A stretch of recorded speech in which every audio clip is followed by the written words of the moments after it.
So this is my wax warmer. I got it from Amazon. What you're going to do is you're going to put the hard wax. You're going to place it in the little tin. You're going to turn on the wax, and you're going to put it all the way to the highest setting for 30 minutes. You want the consistency of honey.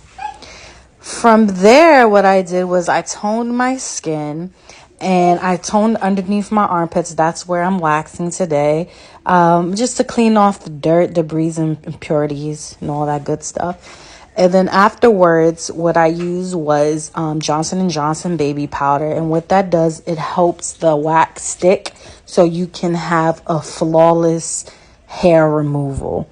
Now, what you're going to do is before you wax yourself, you're going to test the wax to see if it's too hot behind your wrist. And yeah, you're going to see if it's too hot. If it's too hot, you could turn the temperature down.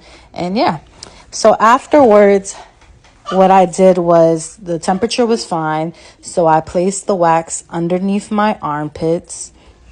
I don't know why it's taking so long. Anyway, the wax was fine, so I placed it under my armpits. As you can see, it wasn't the most perfect glide, but this is my first time.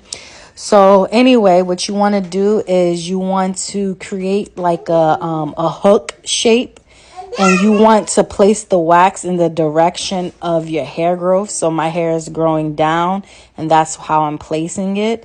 You want to do like a 45-degree angle when you place it. But as you can see, I did like a hook. So I'm going to show you right now. Place the wax on the top, and then I just did a hook around like that to create a tab. And what that does, it helps you pull the hair. So yeah, so now let me tell you an easy way to help the wax not hurt. You hold your breath as far as possible, and then you just pull. So hold your breath, and then you just go and you just pull. And it doesn't hurt. Like, to me, it doesn't hurt. And look how much hair I took out. Do you see that? You hear my daughter in the background. Anyway, so afterwards, you're going to do it vertically.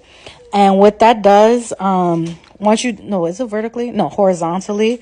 You're going to place the wax horizontally so you can pick up any other hairs that you might have not picked up. And it gives you a really clean look. And then after I did all that, my armpits, my armpits look so good. And then I finished it off with some like lotion.